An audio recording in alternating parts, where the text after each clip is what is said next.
You ever get that feeling, like some places just got rules written in invisible ink? Rules about who gets to stay, who gets to leave, and who better keep their head down if they know what's good for them. Cypress Bayou was that kind of town, always has been. But let me tell you, nobody expected what happened when those two officers, Rickman and Hardy, you know the type, tried to flex on the wrong man. You hear about stuff like this on the news, but this was personal. This was home that they'd spent years making life miserable for anybody who didn't fit their picture of who belonged. Every trespasser was just another excuse to pull out the cuffs, slap folks around, and remind people of their place. So when they dragged a quiet black man off his own porch, figured he was powerless, just another face to humiliate in front of his neighbors, well, that's the kind of mistake you only get to make once. Because Malcolm Everett? He wasn't just some guy come home to fix up his mama's old house. He was the director of the damn FBI, but those boys didn't care to check. They thought they ran the show, until the whole town started watching, and the stakes got real fast. Now, I'll tell you, Malcolm hadn't been home in 25 years, but he still remembered how the dirt smelled after a summer rain, how the paint peeled on the porch steps, and how eyes always watched from behind curtains, curious, hopeful, or just plain scared. Coming back to Cypress Bayou wasn't just about patching up some walls or fixing a roof.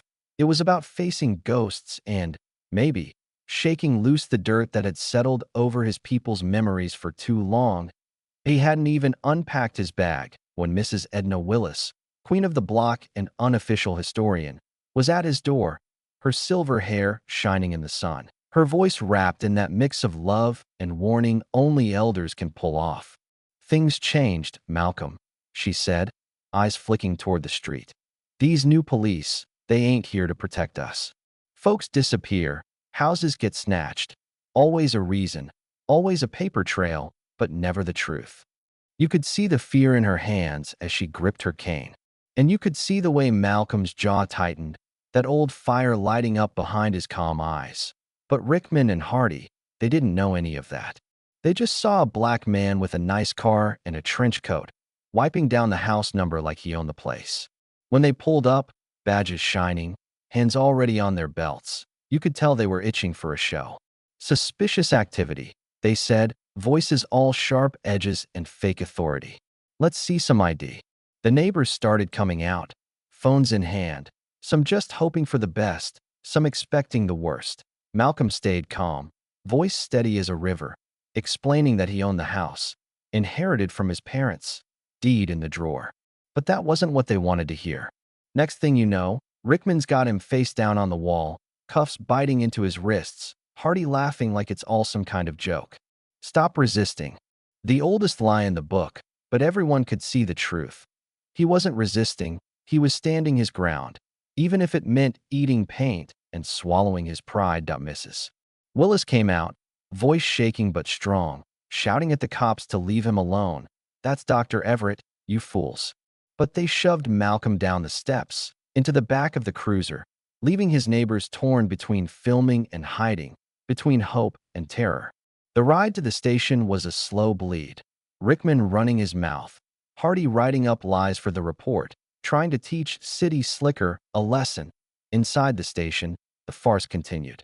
Chief Dalton, big, sweaty, with a smirk that didn't reach his eyes, pretended not to know Malcolm's rights. "Maybe a night in holding will remind you where you are." Only problem? Malcolm wasn't just anybody. He started pointing out the missing body cam footage, the falsified address on the paperwork, every tiny procedural screw-up. You could feel the room start to shift. Then the phone rang. Let me back up a sec. If you're picturing some backwater station, dusty and forgotten, you're not wrong. But when that phone call came in, everything changed.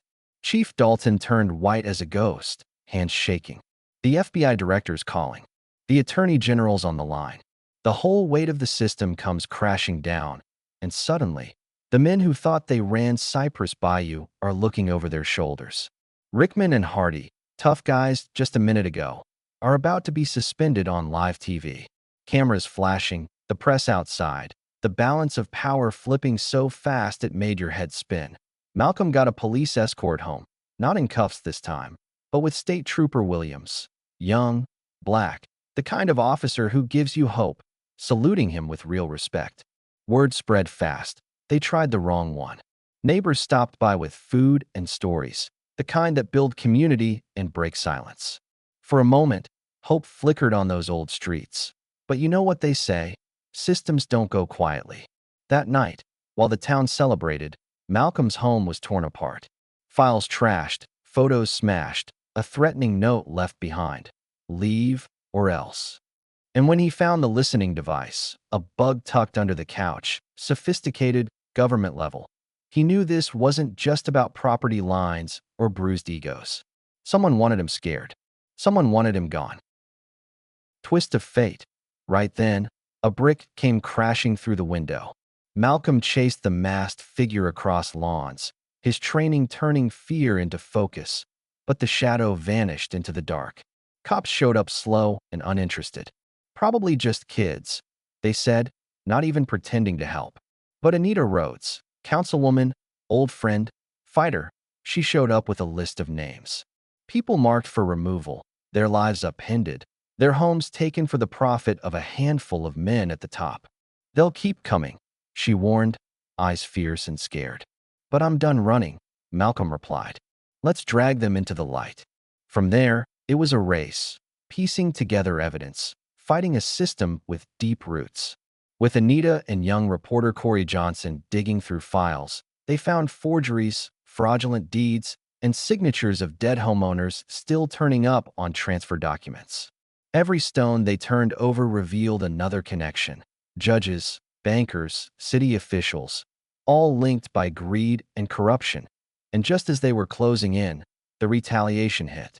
Corey's apartment was raided, research destroyed, the USB drive of evidence stolen by Hardy himself. Anita got a text, photos of her teenage son staged at a robbery. The threat couldn't be clearer.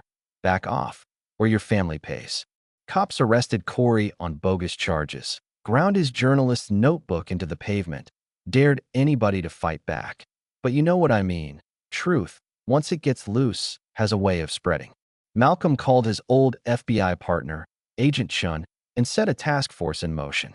The next night, they tried to kill him, ran him off the road, came at him with bats and pipes, but even bleeding and battered, Malcolm took them down. One attacker dropped a wallet, Deputy Mayor Green. Proof the rot went straight to the top. When the story finally broke, national news, evidence flooding in, witnesses lining up to talk, Cypress Bayou became ground zero for a reckoning. The town hall meeting erupted in chaos as Malcolm, Anita, and Corey presented everything. Forged deeds, secret recordings, bank transfers to shell companies, and testimony from inside the system. The mayor tried to shut it down, but the FBI stepped in. Arrests followed.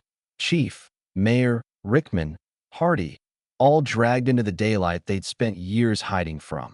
But this isn't the kind of story that ends with a single victory. The next night, they tried to smear Malcolm as a criminal, spread lies in the press, even had him shot and cuffed to a hospital bed. But Anita and Corey kept pushing, releasing live recordings, whistleblower confessions, making it impossible to cover up the truth. In the end, it was the community, every neighbor who spoke up, every hand that passed along evidence, every family who'd lost everything but hope, that brought justice home. When the courthouse steps filled with families reclaiming their deeds, when old rivals danced to Motown in the street, and kids wore t-shirts celebrating youth leadership, you could feel it.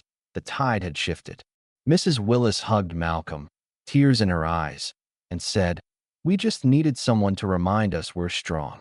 Anita launched scholarships, Corey's reporting won national awards, and even the FBI set up a model for rural police reform. Right here where the trouble began. So if you ask me, justice doesn't always wear a badge or come from a judge's bench. Sometimes it's a battered trench coat slung over a porch rail, a neighbor's voice in the dark, a golden key handed back to the people it was stolen from. And yeah, scars take time to heal, but for the first time in decades, Cypress Bayou wasn't just surviving, it was living. You got opinions about what's right and wrong, about what justice really looks like. Let me know in the comments. Was Malcolm right to fight back the way he did, or did the community cross a line? Drop your thoughts below, Share this story if it hit you, and subscribe so you don't miss what happens next, because in Cypress Bayou, the story's only just getting started.